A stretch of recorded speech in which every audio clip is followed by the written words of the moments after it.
Bienvenue dans le Market du succès, le podcast qui booste votre marketing digital. Décryptez les stratégies des leaders et recevez des conseils concrets pour briller en ligne. Abonnez-vous pour passer de la théorie à l'action. Bonjour à tous et à toutes et bienvenue au podcast de SEMrush, le Market du succès. Aujourd'hui, j'ai en fait le plaisir de recevoir Alix Villon, Head of Influence de Linker. Bonjour Alix. Hey, salut Julie, tu vas bien? Ça va super bien et toi? Ça va très bien, encore un petit peu fatigué de ce week-end mouvementé. Pour ceux qui ne savent pas, je sors tout juste d'un week-end Linker House, sponsorisé avec amour par SEMrush. Et donc j'ai quelques peu de mal à me remettre de mes émotions. Voilà, le début de semaine est assez lent de mon côté. Bien sûr, c'est comprenable. On en reparlera un peu de la Linker House, mais pour ceux qui ne te connaissent pas, est-ce que tu pourrais te présenter, expliquer un peu ce que tu fais chez Linker et que fait Linker comme compagnie? Yes. Alors Linker, c'est une agence du groupe Kudak, qui est un groupement de plein d'agences dont l'expertise première historiquement est l'ADS en ligne, donc le paid. Et donc on a commencé à racheter quelques agences, dont Linker, qui fait à la fois du ghostwriting, qui est une grosse part de ce qu'elle fait. Donc on écrit, on produit du contenu écrit à destination de LinkedIn, la newsletter, on fait de la vidéo maintenant, on fait de la RP, tout pour travailler un petit peu le personal branding des CEO et dirigeants. Et on a ouvert du coup il y a peu une BU influence dont je suis en charge, qui permet notamment de placer des marques B2B sur les réseaux, en majeure partie sur LinkedIn, même si on s'étale un petit peu sur YouTube, de la newsletter, d'autres réseaux sociaux, et créer évidemment quelques concepts bien sympathiques comme la Linker House. Voilà un petit peu ce que je fais. Super, tu as mentionné beaucoup en fait LinkedIn, non? Pour rentrer un peu dans le vif du sujet de la création de contenu sur LinkedIn, on sait que le contenu sur LinkedIn, c'est devenu crucial, non, pour la visibilité en ligne, surtout des entreprises, mais aussi des gens qui travaillent dans les entreprises et des professionnels. Pourquoi? Est-ce que tu pourrais me donner un peu, non, ton point de vue de pourquoi est-ce que c'est si important d'avoir cette visibilité en ligne? Je vais focus sur LinkedIn en tout cas, parce que c'est vraiment là où j'ai mon expertise. Mais globalement, on a vu là ces dernières années que le carburant des entreprises, c'était le contenu. En fait, on se bagarre un peu tous pour cette visibilité, pour avoir ces 2-3 petites secondes d'attention par personne. Et en fait, il n'y a rien de plus puissant, je pense, que de créer une communauté. C'est quelque chose qui est devenu hyper important, et c'est comme ça qu'on voit justement des boîtes qui tournent grâce à leur contenu. C'est une des choses pour lesquelles c'est hyper important, déjà pour ta visibilité, pour ta notoriété, mais surtout pour ton business. C'est-à-dire qu'aujourd'hui, nous, chez Kudak, on est une 60aine de personnes, et chaque personne a cette culture-là de LinkedIn. Ce qui est super cool, c'est qu'en fait, certaines boîtes ont le CEO, généralement, qui parle beaucoup sur LinkedIn, qui explique un petit peu son parcours entrepreneurial et qui a tout cet aspect un peu building public. Mais on oublie souvent que quand on a une boîte de 60 personnes et qu'on arrive à faire parler les 60 personnes, on décuple en fait la visibilité et la stratégie de contenu, et évidemment le business qui peut tomber derrière. Nous, de notre côté, chez Kudak, cette stratégie-là, ça doit nous apporter une trentaine de leads par semaine, ce qui est assez énorme en fait. Pourquoi? Parce que tout le monde, à sa manière, qu'il soit employé de notre business unit créative, qu'il soit performance manager, donc il gère des campagnes en ads, etc. Tout le monde a quelque chose à dire. Voilà. Pas forcément sur son expertise ou sur des points très techniques. Ça peut être sur son parcours, ça peut être sur ses études, ça peut être sur son ressenti, ça peut être sur tellement de choses. Je pense que tout le monde a quelque chose à dire, et une fois qu'on arrive à motiver un petit peu toutes ces troupes à publier sur LinkedIn, c'est là où vraiment on a quelque chose qui est bénéfique à la fois pour le business, pour l'employé advocacy, pour avoir une marque employeur forte, pour pas avoir de galère à recruter. Je veux dire, il y a tellement d'avantages. Trouver des partenaires, trouver des apporteurs d'affaires, tout se passe sur LinkedIn globalement. Et moi, ce que j'aime bien sur LinkedIn, c'est que justement, il y a cet aspect un peu... pour moi, c'est le seul endroit où on peut être à la fois professionnel et informel. Et c'est un truc que j'aime beaucoup. C'est-à-dire que par mail, il y a toujours ce petit truc de finir par cordialement, travailler bien son intro, etc. Moi, ce que j'aime bien, c'est que demain, on peut très bien capter le CEO d'une licorne en lui envoyant un message comme je l'enverrais à un ami. Pour moi, c'est le seul endroit où, pour le coup, l'informel dans le professionnel est accepté, quoi. Et sur ça, je m'éclate parce que pour le coup, je suis pas quelqu'un de très formel. Et donc, je trouve que voilà, enfin moi, c'est un peu mon paradis à moi avec mes créateurs préférés. Et voilà, LinkedIn, c'est un peu tout pour moi, c'est mon taf, quoi. Donc c'est l'endroit sur lequel je passe peut-être 4 ou 5 heures par jour. Ouais. Et puis voilà, donc non, pour moi, l'intérêt de LinkedIn, c'est tout ça. C'est tellement bénéfique pour un business que pour moi, c'est criminel aujourd'hui de lancer une boîte et de ne pas, au moins le CEO ou les cofondateurs se dire, OK, il faut qu'on mette une stratégie de contenu en place parce que ça coûte pas grand-chose au final. Et qu'est-ce que ça peut apporter de gros, quoi. Voilà. Mais j'ai l'impression qu'il y a aussi dans plusieurs boîtes, en fait, c'est qu'on a des employés qui ont déjà une marque personnelle qui est construite, mais souvent, il manque, en fait, cette initiative de la part des dirigeants. Parce que j'ai l'impression que ça doit aussi venir un peu, non, il faut montrer l'exemple en tant que dirigeant d'une boîte ou dirigeant d'un département, pour vraiment avoir une stratégie bien consolidée au niveau justement pour créer cette marque employeur si forte, non?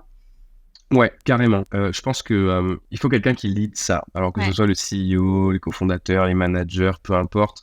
Mais pour moi, il y a quand même ce point où il faut que il y ait quelqu'un qui ouvre la marche pour que les autres puissent le suivre, tu vois.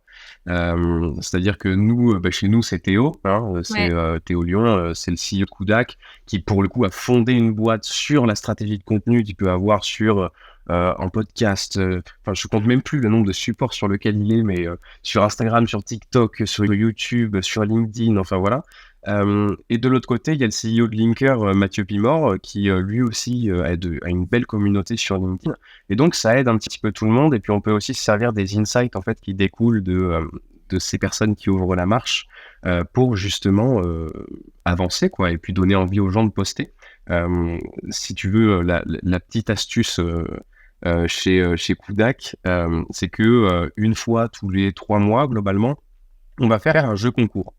On va faire un jeu concours dans lequel on va mettre un pool de différents prices qui vont être, par exemple, partir en week-end avec ton amoureux, une activité sportive, une carte cadeau Cultura pour aller t'acheter des bouquins, voilà, quelques petits lots comme ça, et on va récompenser comme ça les 10 premiers qui ont le plus créé de contenu, engagé chez les posts des copains pour donner de la visibilité, et on fait un gros décompte de points à la suite de tout ça. Et puis derrière, on va pouvoir aller chercher qui a gagné quoi, etc. Donc il y a un petit peu ce challenge-là. C'est assez cool parce que du coup, il y a cet esprit de compétition qui s'installe un petit peu, et quand on est 60, évidemment, il y a quand même de la compète, quoi. Et puis chez Kudak, on poste tous, donc c'est vraiment quelque chose qui fonctionne très très bien. Côté, ça permet à tout le monde de se motiver un petit peu, de créer du contenu, de faire rayonner la marque, voilà. Donc c'est tout bénef. Et je pense que c'est pas si compliqué que ça à mettre en place globalement. Mais pour le coup, l'impact est tellement énorme. Enfin, je veux dire, moi, je vois des marques qui sont prêtes à lâcher des sommes gigantesques pour des campagnes d'influence. Mais si seulement on réussissait à motiver juste les 100 employés qui constituent cette boîte-là, en fait, on peut devenir notre propre vecteur d'influence, quoi. Et nous, chez Kudak, je pense qu'on n'arrive pas trop mal à le faire. Donc voilà. Bien sûr. En fait, tu parles de compétition, donc je pense que c'est le moment parfait pour entrer dans le vif du sujet. Aujourd'hui, en fait, on voulait parler d'un format, d'une activation de marque que vous avez créé chez Linker, qui s'appelle la Linker House. C'est un format que SEMrush, on a décidé de sponsoriser pour la 2e édition parce qu'en fait, personnellement, moi, je suis tombée amoureuse complètement de ce format. Je trouvais tellement bien l'idée. Est-ce que tu peux, pour ceux qui connaissent pas, non, pour ceux qui n'ont pas suivi la Linker House, vous avez encore le temps d'aller regarder les posts sur LinkedIn, mais bon, pour ceux qui n'ont pas suivi la Linker House, est-ce que tu peux expliquer un peu c'est quoi le concept, non, de la Linker House, et comment est-ce que vous avez trouvé cette idée, non? Comment est-ce que vous avez créé ce concept? Alors, globalement, le concept, il est assez simple. C'est que pendant 3, 4, 5 jours, on va réunir un certain nombre de créateurs. Tout dépend évidemment du budget qu'il y a derrière, etc. Ça nous permet de faire des choses plus ou moins grandes dans une maison, dans un lieu plutôt sympathique. Généralement, on essaye de les régaler. Ces personnes-là ne sont pas rémunérées, et en fait, ils viennent pour se battre pour une association qu'ils ont choisie. Donc, par exemple, pour cette édition, il y avait 12 créateurs, donc 12 associations représentées, et on créait en fait un challenge pendant ces 4 jours de création de contenu.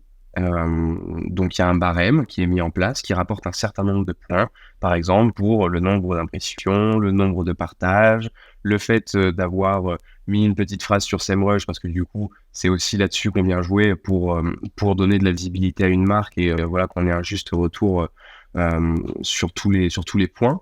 Et donc le gagnant, celui qui a le plus de points, qui aura remporté le plus de points, gagne un chèque. À la première édition, on était sur un chèque de 1 000 €. À la seconde, c'était un chèque de 3 000 €, qui au final, je vous fais un petit spoiler, a été partagé par cette personne au grand cœur qu'on appelle Chiriane, et qui a décidé de partager son chèque avec un autre participant parce que la cause de son asso l'avait beaucoup touché. Voilà globalement ce qu'est la Linker House. Et d'un autre côté, comment est-ce que c'est venu? En fait, je cherchais... moi, j'étais dans une phase où j'aimais bien faire des campagnes sur LinkedIn, etc. C'est très cool. Mais je manquais un petit peu de ce grain de folie. Moi, j'aime bien construire des choses. J'ai une imagination un peu sans limite sur ces trucs-là. Et donc, voilà, il me faut quelque chose qui me donne envie, qui m'excite un petit peu, histoire que vraiment on réussisse à faire quelque chose de grand. Et pour le coup, on s'est dit, mais pourquoi est-ce qu'on ne ferait pas une house de créateurs, sauf qu'au lieu de faire une house de créateurs qui sont connus parce que, je sais pas moi, ils dansent sur TikTok, on va faire une house de créateurs de contenu B2B, qui pour le coup sont des grosses machines sur chacun leur expertise. Et puis on va mettre, voilà, on va en profiter pour régaler une association, amener un petit peu tout ça. C'est venu un petit peu par hasard, c'est un grand brainstorming dans ma propre tête, tout seul. Et puis voilà, la Linker House en est sortie. On a réussi à trouver un premier sponsor et jusqu'à maintenant, écoute, on n'a pas trop à se plaindre, ça marche plutôt bien.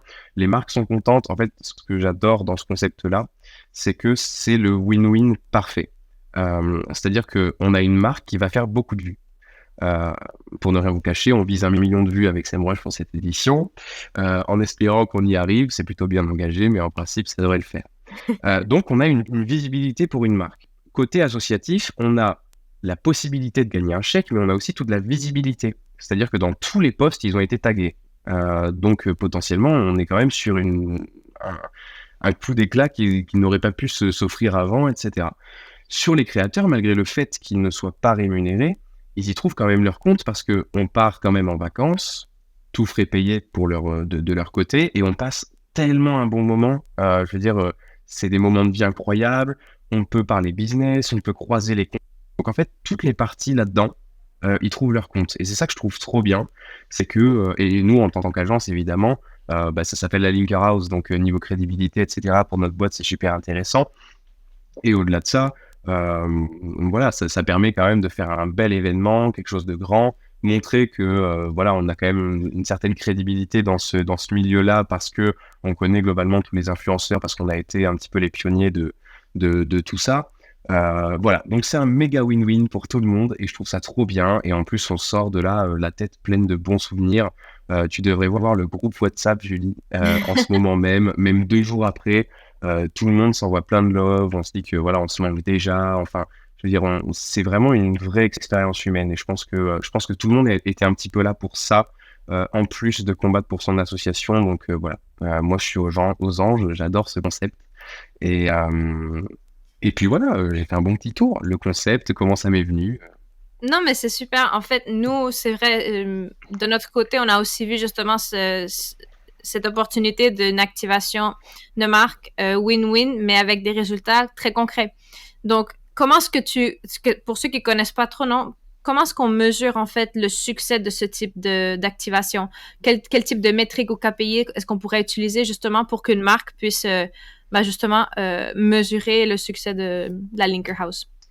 Yes. Alors, sur LinkedIn, c'est un sujet qui est encore assez complexe parce que comparé à d'autres réseaux, le système de tracking de LinkedIn est assez arriéré, si je peux dire ça comme ça.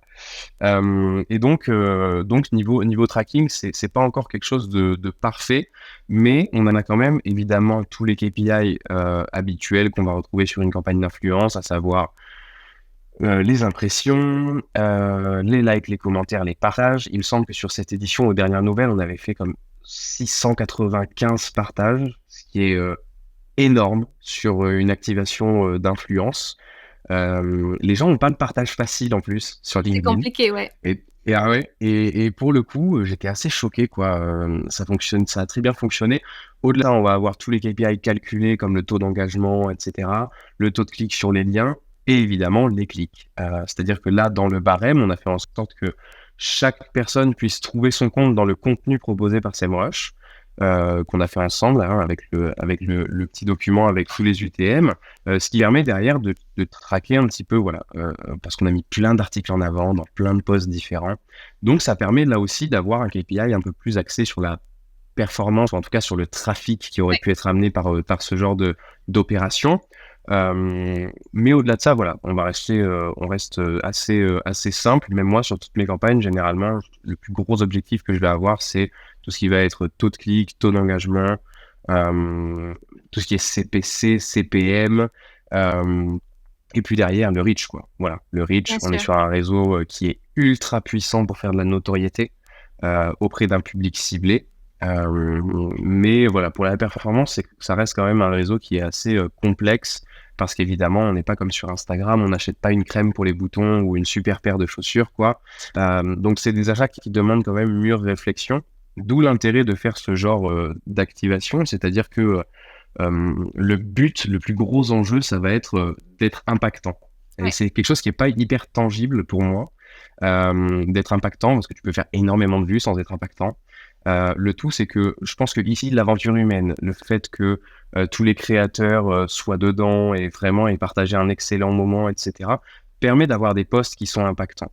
Et pourquoi cette notion d'être impactant est importante, c'est que pour moi, je pense qu'il vaut mieux faire 1 million de vues avec des posts comme on a pu les faire là, qu'en faire 10 avec des posts qui, pour le coup, manquent de substance en disant voilà, j'adore SEMrush, ils sont trop bien, allez voir SEMrush, achetez SEMrush, ciao, bonsoir, quoi. Voilà, donc pour moi, le fait d'être impactant est hyper important parce que dans une semaine, dans un mois, dans un an, toutes les personnes qui ont été à fond à suivre cette Linker House, si jamais ils ont un besoin qui n'est quelconque pour leur marketing, en fait, à qui ils vont penser en premier, tu vois? C'est ça la vraie question. Qui va être top of mind dans ces cas-là? Et c'est pour ça que mettre du budget dans ce genre d'opération, c'est quelque chose d'intéressant, au-delà du pur objectif héroïste. C'est de se créer cet aspect top of mind, quoi. Et je pense que c'est hyper important, notamment dans le B2B, avec des processus de réflexion et d'achat qui sont complexes, qui sont longs, réfléchis, qui peuvent, par exemple, impliquer le fait que je dois en parler à mon N+1 pour qu'il valide la solution. Enfin, je veux dire, c'est très compliqué. Le tout, pour moi, c'est d'être assez présent sur les réseaux et d'avoir une assez grosse visibilité avec des contenus originaux et impactants pour que dans une semaine, dans un mois, dans un an, vous soyez la première marque qui leur vienne à l'esprit, quoi. Voilà. Non, c'est clair, nous, en fait, notre idée, c'était très clair de notre côté que ce type d'activation, c'est vraiment une activation qui, pour SEMrush, aider la partie top of the funnel, non? Donc la partie plus élevée de notre entonnoir de conversion. C'est pas une activation qui permet directement aux gens d'acheter la plateforme, mais c'est vraiment une activation qui fait pour faire du bruit pour la marque, justement, pour être top of mind dans le marché français, parce que c'est vrai que pour ceux qui nous connaissent pas, non, SEMrush, ça fait plusieurs années qu'on n'avait pas fait d'activation sur la France. Ça faisait plus de 5 ans qu'on n'avait pas fait d'événements sur la France. Donc, du coup, cette année, on a récupéré un peu le rythme, non, des événements, de faire du bruit. Et c'était aussi une façon pour nous de essayer de rétablir un peu cette autorité qu'on avait en 2018-2019. C'est quand on a arrêté de faire un peu ces activités. Donc, c'est vraiment une façon pour nous de promouvoir la marque, mais aussi pour moi, de mon côté, comme responsable de marketing, c'était vraiment aussi de tisser des liens avec ces créateurs. Parce que c'est tous des créateurs que pour nous, on a dû valider. Non, les créateurs, on a dû regarder, en fait, et on a dû voir que les profils, vraiment, c'était des gens qui pouvaient profiter de notre plateforme, qui pouvaient prendre avantage de toutes les fonctionnalités de la plateforme. Et c'est pour ça qu'on a fait, qu'on a si bien travaillé avec toi aussi, non? Dans la sélection de cette liste, pour justement montrer qu'en fait, SEMrush, c'est pas qu'une plateforme SEO. Et du coup, c'est pour ça que sur la Linker House, on a des gens qui parlent sur les réseaux sociaux, on a des gens qui font de la communication digitale, on a des gens qui font de la création de contenu, des gens qui font de la création de contenu vidéo. Donc, il y a un peu de tout. Et c'était vraiment l'idée de notre côté, c'était vraiment de faire du bruit, mais aussi de justement de repositionner la marque comme un outil marketing all-in-one.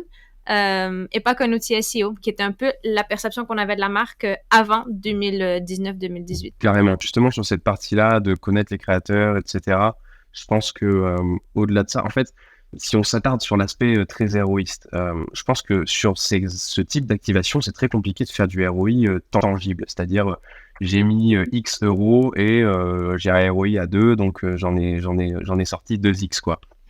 Mais au-delà de ça, il y a quand même quelques procédés. Si je peux peut-être donner quelques conseils, parce que je me dis que les gens qui vont écouter ce podcast seront peut-être assez friands de ce genre de choses. Mais par exemple, j'ai des marques qui vont demander à leurs commerciaux d'être actifs dans les commentaires. C'est-à-dire que quand quelqu'un va répondre à un commentaire en disant « Ah, mais c'est super cette solution » ou quelque chose comme ça, derrière, le commercial va pouvoir lui envoyer un petit message sur LinkedIn « Bonjour, je suis disponible si tu veux faire un petit code de démo » ou quelque chose comme ça. Donc, il y a des petits process comme ça. Pareil sur de l'ADS, c'est-à-dire que tu peux cibler assez précisément les personnes qui ont été voir ton site sur une période donnée. Et derrière, tu peux les retargeter sur de l'ADS, tu peux adapter l'ADS avec vous les avez vus dans la Linker House, mais voilà ce qu'on propose. Enfin, il y a pas mal de petites choses comme ça. Si jamais on veut aller chercher un petit peu de ROI qui sont faisables, mais pour le coup, c'est carrément pas l'objectif principal. Et là, pour le coup, je pense que c'est assez réussi sur le fait de faire du bruit, sachant que de base, moi, j'ai une grosse expertise LinkedIn, mes créateurs de contenu aussi, mais je veux dire, on a eu des stories, de, je pense à Laurine Bémer qui a 180 000 abonnés sur Instagram, quelque chose comme ça, qui ont un tag SEMrush dedans. Hugues Trijas, qui pareil, French Startupper sur les réseaux, qui a des communautés assez monstrueuses, qui en a fait aussi des stories. On a vu des posts Instagram, on a vu des vocaux passer dans des groupes. Il y a des personnes de la Linker House qui ont des formations et tu sais, qui ont des groupes WhatsApp pour suivre un petit peu les gens, etc., pour leur dire je viens de sortir d'une expérience de fou, la Linker House par SEMrush, j'ai passé un excellent moment, etc. Et en fait, je veux dire, on a tellement réussi à construire quelque chose de beau et d'humain que derrière, c'était presque normal, une joie et non plus du tout une contrainte de tag SEMrush, etc. Et c'est pour ça qu'en fait, je pense que l'expérience vaut plus que la rémunération, quoi. C'est-à-dire qu'aujourd'hui, je n'ai payé personne. Et je pense que si j'avais payé tout le monde, ça n'aurait rien changé. Enfin, je veux dire, ils n'auraient pas été plus heureux parce qu'on sort tous grandis de cette expérience et on a passé des moments de vie complètement incroyables, quoi. Donc voilà. C'est super. Est-ce que tu pourrais, pour ceux qui n'ont pas vécu à Linker House, ceux qui n'étaient pas dans la maison avec vous, moi j'aurais vraiment voulu y être, mais je ne pouvais pas y être. J'ai vraiment. Mais t'as failli. J'ai presque pu venir, mais non, j'ai eu des empêchements. Mais bon. Quel aurait été le moment ou les moments les plus impactants de cette Linker House? Alors, les moments les plus impactants. Le ou les moments, ce que tu préfères. Je vais passer par. Il y en a eu deux. Pour moi, le premier moment, ça a été. Bon, il y en a trois en fait. Le premier, ça a été de retrouver tout le monde. Évidemment. On s'est retrouvé à Lyon. En fait, il y avait plein de nouveaux que j'avais encore jamais vus et des personnes avec lesquelles je bosse assez régulièrement qui pour le coup étaient, je découvrais tout juste et donc pour le coup j'étais hyper content de les voir en vrai et pas seulement par commentaires interposés, like interposés, messages LinkedIn. Voilà, rencontrer les gens, ça fait toujours quelque chose, je trouve. Donc ça, c'est le premier. Le second, pour moi, c'est la remise des résultats. Parce que je pense qu'on était tous à deux doigts de pleurer. Ouais. Parce que, en fait... Moi, j'ai versé quelques larmes, hein, je dois dire. Hein. C'est vrai? Oui, ça m'a vraiment touchée. Et en fait, bon, pour la petite histoire, il y avait un chèque de 3 000 € à gagner. Et il y a une des personnes qui est venue, parce que tout le monde joue pour une association, généralement, qui lui tient à cœur, mais qui est assez éloignée d'elle. C'est-à-dire que ils ont été peut-être bénévoles un an, ils s'intéressent peut-être à ce qu'ils font, ils donnent peut-être, etc. Mais il y avait une personne cette année, Victor, qui avait une asso pour les personnes, pour venir en aide aux personnes qui ont des difficultés d'apprentissage, donc dyslexie, dysorthographie, etc. Qui s'appelle l'association Emma. Emma en hommage à justement sa petite sœur qui était décédée et qui faisait déjà ce genre de choses avec ses camarades de classe. Et en fait, il a sorti un post qui nous a tous séchés, vraiment. Et tu vois, j'en parle là, ça nous a tous séchés. Je pense que voilà, on était tous vraiment sur le cul en fait de ce post. Il était terriblement bien écrit en plus. Et donc voilà. Et en fait, à la fin, on a remis le chèque à Shirian qui avait remporté le maximum de points. Et là, le plus beau cliffhanger qui aurait pu arriver. Elle dit que voilà, in fine, elle partage son chèque avec l'association Victor, ce à quoi voilà, on s'est tous mis à moitié pleurer, etc. Parce que voilà, on a été pas mal touchés par la cause, etc. Enfin voilà. Bref, on va pas se mettre à pleurer, mais globalement, c'était un excellent moment. C'était un très beau moment. Ouais. Et le dernier moment qui, pour le coup, était assez incroyable, c'était les au revoir. C'est-à-dire qu'on a mis en tout 17 personnes dans cette maison. Donc, il y avait les 12 créateurs de contenu, les membres du staff côté Linker, les caméramans, il y avait Théo. Et en fait, j'aurais jamais cru que voilà, on se prenne tous dans les bras comme ça et que en 4 jours, on ait autant réussi à tisser des liens, mais aussi forts que ça, quoi. Enfin, je veux dire, le vivre en communauté, etc., participer à l'expérience, sur le papier, déjà, c'est assez sexy, mais pour le coup, j'aurais jamais pensé qu'en fait, on finisse comme ça. Et alors là, laisse tomber, au pied du Mont Blanc, sous la neige, à tous partir dans nos voitures pour rentrer chez nous, on était tous dégoûtés. Voilà, il y a eu quelques larmes, enfin voilà, on s'est tous pris dans les bras. Et c'est un peu le moment où je me suis dit que parce que j'ai un peu de mal à me dire que c'est grâce à moi ou tu vois, qui suis à l'initiative de ces trucs-là, parce que je suis encore très jeune et qu'il y a pas mal de choses dont je me rends pas compte, mais c'est vraiment à ce moment-là où je me suis dit, waouh, t'as vraiment réussi à faire quelque chose, quoi. Et moi, de mon côté et du côté de tout le monde, c'était un moment super émouvant. On est tous repartis chez nous et voilà. Et là, tous les jours, on parle sur le groupe WhatsApp. Ça se sent que la vie en communauté, ça nous manque un peu. Ouais. On a tous retrouvé le calme de nos maisons et de nos apparts. Mais voilà. Voilà un petit peu les moments les plus impactants de cette Linker House pour moi. Bah, en fait, c'est des moments super beaux. C'est dommage de ne pas avoir pu vivre ces moments avec vous. Ouais. Si jamais j'étais pour te demander, parce que en fait, ça reste une compétition. Donc, les gens, ils étaient là pour créer du contenu. Donc, j'aimerais bien avoir un peu une idée, non, behind the scenes. C'était comment ce processus de voir les créateurs, non, créer du contenu? Est-ce que c'est des gens qui venaient déjà avec leur post un peu préparé, des gens qui avaient déjà un peu une idée, ou c'est des gens que sur le coup, ils disaient, ouais, je vais faire un guide, un carrousel pour recommander les 20 meilleures applications pour les réseaux sociaux, un truc comme ça. Donc, comment c'est fait? Alors en fait, il y avait des gens, c'est là aussi où il y a eu quelque chose, mais il y a des gens qui avaient déjà participé à la première édition, donc ils savaient comment ça fonctionnait. Ouais, donc, c'est ils vrai. sont arrivés déjà, ils étaient assez rodés, mais in fine, c'est quand même une personne toute neuve qui a gagné cette édition. Et donc oui, Shirian n'était pas là sur la première édition, donc je pense pas, ou alors il y a des petits filous qui me l'ont pas dit, mais je pense pas que les posts étaient préparés d'avance. Et sur le process, toute la journée, en fait, on était tous ensemble et on écrivait tous en même temps. Okay. Et donc, je pense que bon, il y a cet aspect compétition, mais évidemment, on s'est tous filé des petites idées, etc. Je sais pas si tu as vu. Je crois que c'est Shirian qui a fait ce post-là de la revanche des chauves. Oui, bien sûr, le carrousel. Voilà. Non mais alors, tu vois, ça par exemple, c'est une idée qui vient de Christopher en plus. Okay. et tu vois, ce genre de truc, enfin voilà, on s'est trop éclaté. Et je pense pas qu'il y avait grand chose de préparé à l'avance. C'était plus, voilà, on a gardé la ligne édito habituelle des créateurs et on a ajouté à ça quelques petites bêtises sur lesquelles on s'est bien marré et sur lesquelles on a vraiment kiffé créer du contenu, quoi. Trop bien. Pour terminer un peu cette première partie sur la Linker House, je voulais te demander quels sont les prochains plans de la Linker House. Est-ce que tu as des spoilers à nous donner? Est-ce qu'il y a des idées de changer un peu le format, de faire que le format soit plus grand? Il y a plusieurs points sur lesquels on va pouvoir avancer, s'améliorer, etc. On peut trouver toujours plus de créateurs, faire quelque chose d'encore plus grand et décupler tous ces moments de joie et ces moments de vie. On pourrait très bien allonger un petit peu le séjour. On pourrait très bien voir des Linker House avec 2 sponsors, avec un sponsor qui qui serait là plutôt dans les posts LinkedIn, et pourquoi pas un autre sponsor, je sais pas moi, on pourrait très bien créer une compétition sportive à l'intérieur de la Linker House et le faire sponsoriser par une marque comme Decathlon, ou enfin tu vois, toujours amener encore plus de choses pour faire grossir un petit peu tout ça, nous permettre de voir et de rêver un petit peu plus grand.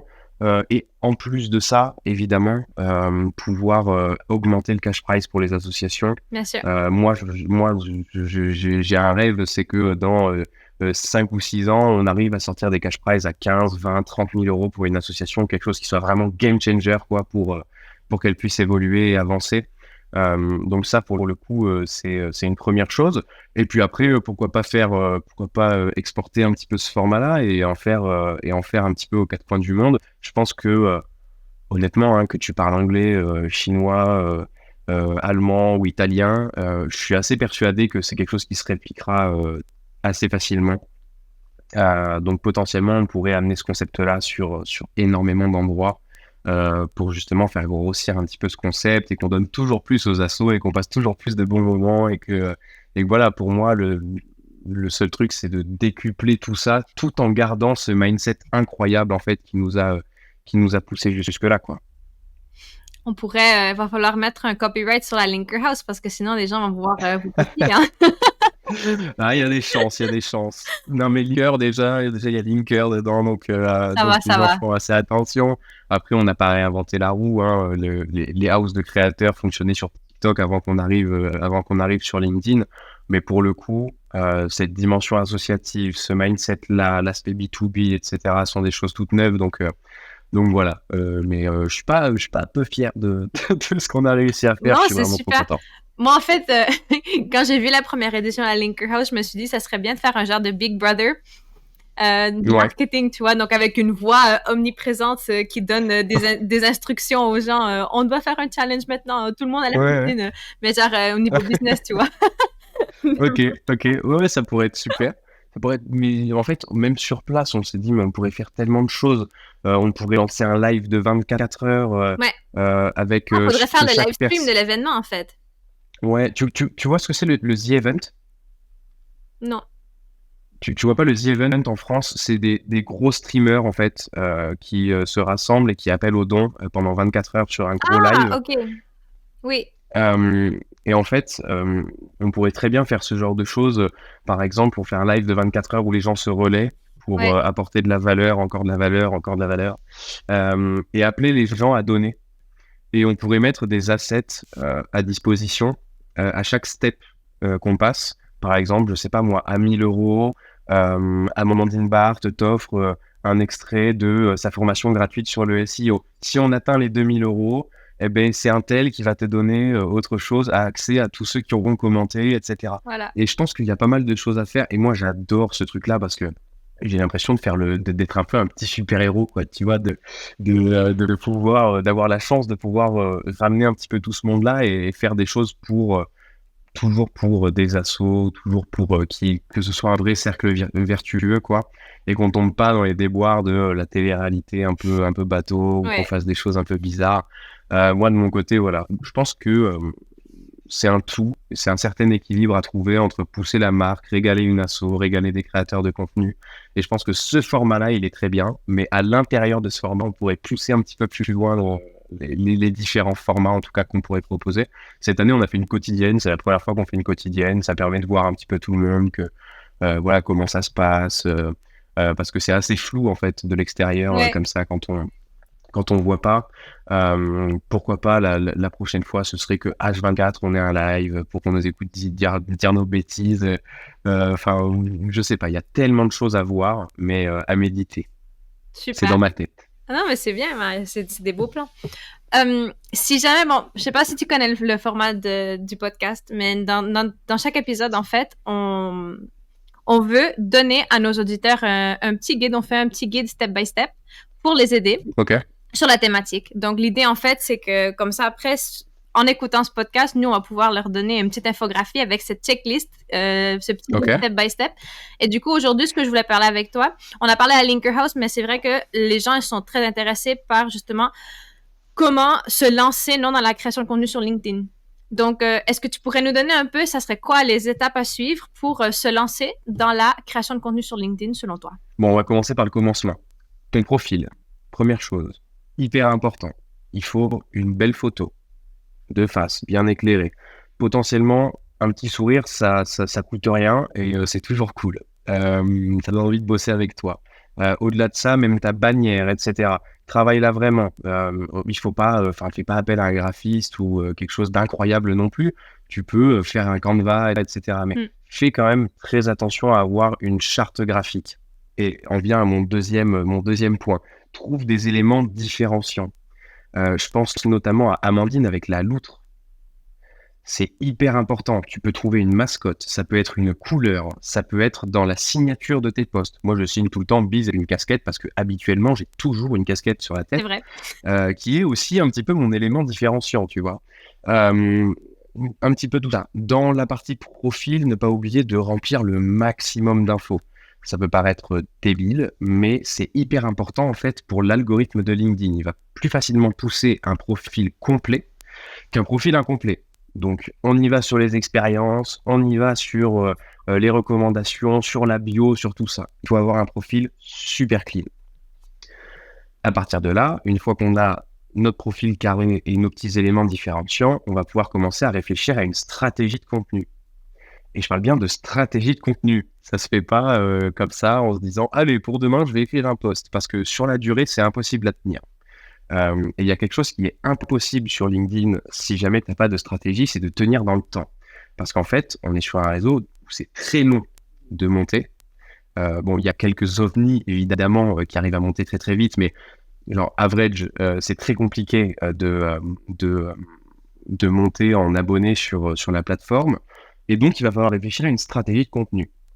Tout dépend de tes objectifs. Donc, se fixer des objectifs pour la checklist.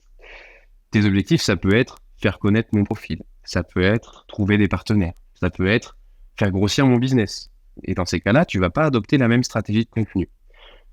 Si tu cherches de la notoriété, tu vas te pencher sur des contenus qui sont très tofu, qui vont être sur le building public, l'entrepreneuriat, des choses très ouvertes, des sujets qui parlent un petit peu à tout le monde. Par exemple, petit hack, si tu parles d'argent sur LinkedIn, c'est sûr que tu feras de bonnes perfs parce que ça parle à tout le monde, tu vois. Voilà, trouver des sujets très tofu. Et ensuite, plus tu vas te avancer vers faire grossir mon business, trouver des leads, etc., plus ça va nécessiter d'avoir une stratégie de contenu qui va descendre dans le mot fou et dans le beau fou. Donc pour le coup, tu vas pouvoir délivrer un petit peu plus d'expertise. Ça peut être des chiffres sur ton marché. Ça peut être un use case client. Donc là, pour le coup, c'est très beau fou. C'est-à-dire que tu vas faire beaucoup moins de vues. Par contre, quand quelqu'un va tomber sur ton post et faire l'effort de le lire, il va se dire « Waouh, ok, lui, il sait de quoi il parle. » Donc, je vais lui envoyer un message. Et pour moi, la meilleure des stratégies LinkedIn, c'est d'équilibrer un petit peu le tout.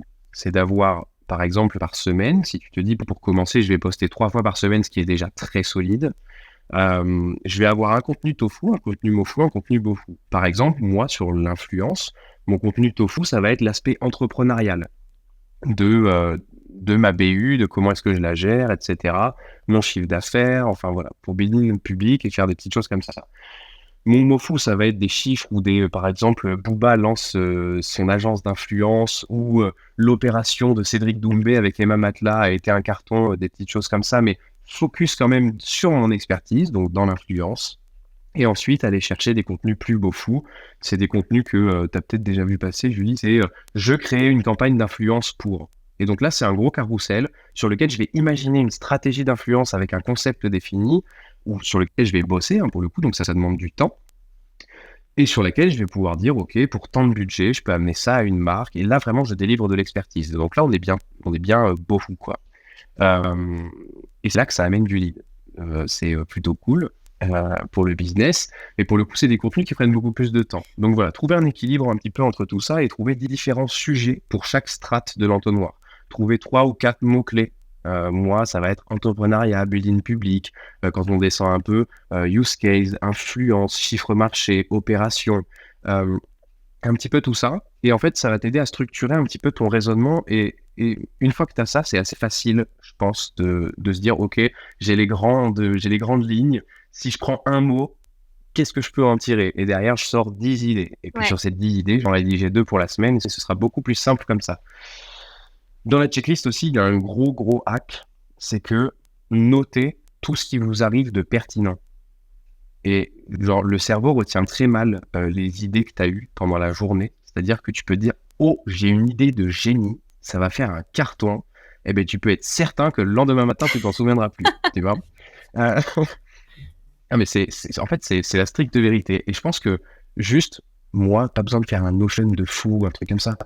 T'ouvres ton téléphone, tu rentres dans l'appli Notes et puis tu marques juste l'idée première, quoi. Et en fait, ça va te faire à la longue un stack d'idées. Je sais pas, moi j'ai une galère avec un client, je vais noter, mais comment est-ce que j'aurais pu éviter ça? Hop, je le mets sur mon téléphone. Ça part pour la semaine prochaine, tu vois.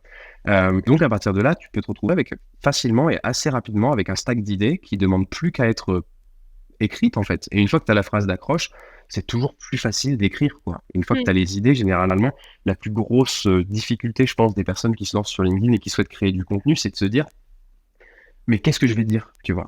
C'est, je commence par où? Les gens s'en foutent de moi, quoi. Qu'est-ce que je vais pouvoir leur raconter, tu vois? Et donc, ce process de trouver des idées, il faut vraiment l'industrialiser et donc noter des idées. Et pas avoir peur de se répéter aussi.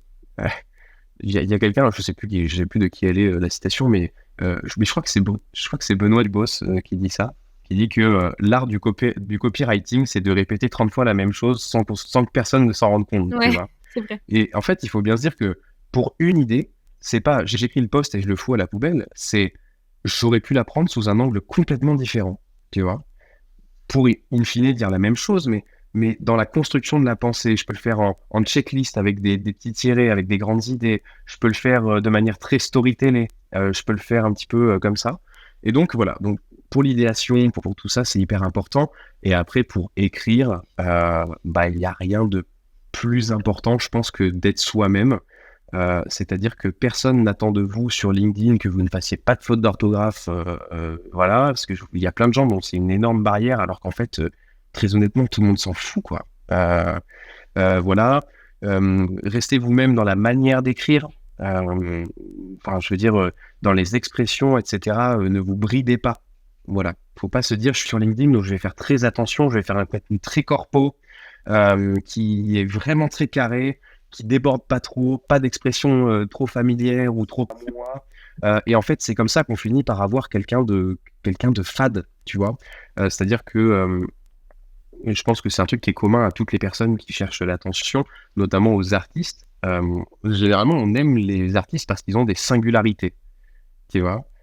Quelqu'un qui a une voix average, qui a une belle voix, mais qui, ne sort pas du lot parce qu'elle a un timbre qui te touche ou quelque chose comme ça, en fait, il reste average, quoi. Alors que quelqu'un qui, pour le coup, il est plus rugueux, si je peux dire ça comme ça, il est moins lisse.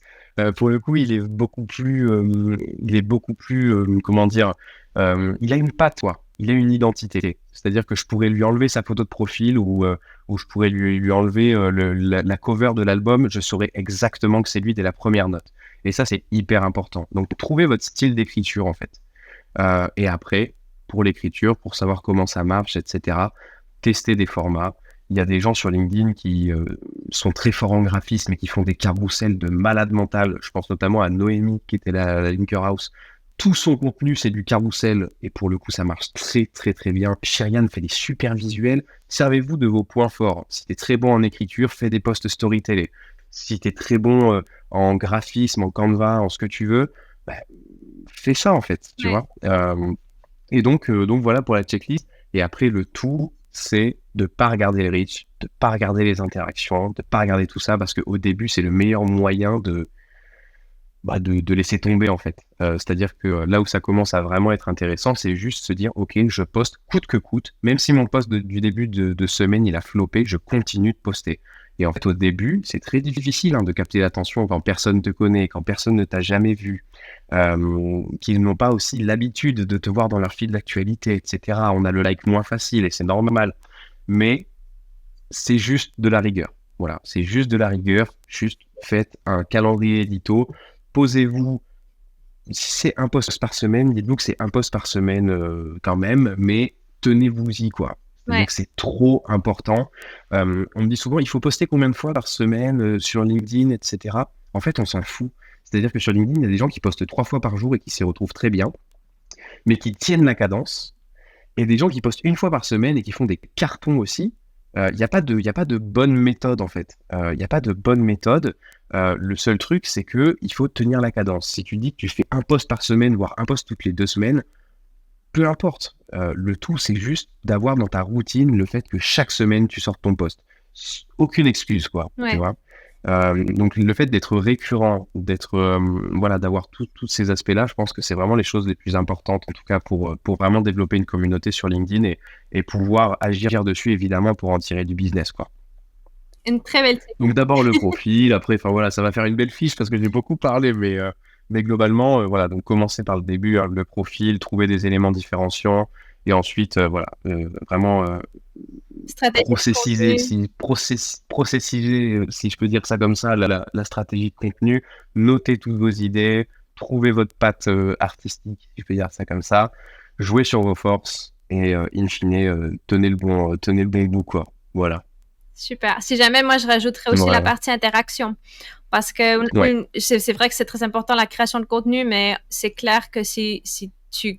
En fait, c'est un réseau social. Donc, les réseaux sociaux, en fait, il faut interagir avec la communauté. Donc, souvent, c'est être présent dans les commentaires. Donc, si jamais une petite astuce, non, ceux qui ne peuvent pas poster tous les jours, ils ne peuvent pas poster, mais on peut dédier 10 minutes par jour à commenter 5 posts, par exemple. Et ça, c'est une façon aussi de gagner cette visibilité. Donc, si jamais c'est quelque chose que nous, de notre côté, moi, perso, j'ai pas le temps de poster tous les jours, mais c'est quelque chose que, par exemple, moi, je peux être sur les commentaires des gens et je peux justement gagner cette visibilité et utiliser justement mon expertise pour rajouter de la valeur dans les commentaires. Ouais, en fait, c'est un truc qui est hyper important, c'est-à-dire que tu peux pas attendre des autres qui viennent commenter tes posts si jamais tu le fais pas déjà toi-même, tu vois. Et c'est juste une évidence, c'est-à-dire que si t'es tout le temps sous les posts d'une personne et que ça fonctionne très bien et que vous vous entendez bien, etc., tu peux être certain que ça va prendre 1 semaine avant que lui aussi, il soit aussi sous tous tes posts. Et si tu fais ça avec 10, 15, 20 personnes, ce qui est déjà une très très belle perf, quoi. Donc voilà, merci beaucoup pour cette super checklist, ce super entretien. Non, c'est vraiment, je pense que c'est super intéressant. J'avais vraiment envie de discuter avec toi de ce format Linker House et j'espère aussi que ça va peut-être animer d'autres marques à participer parce que vraiment, de notre côté, on a vraiment adoré l'expérience et c'est quelque chose qu'on va répéter certainement d'ici peu. Donc peut-être 2024, sûrement, ça serait bien d'avoir une autre édition Linker House SEMrush. Et si jamais, merci beaucoup Alix d'avoir participé avec nous et on se reverra bientôt. Eh bien, merci à toi, Julie. On est au courant pour la suite. Ok, à bientôt. Voilà. À bientôt, salut.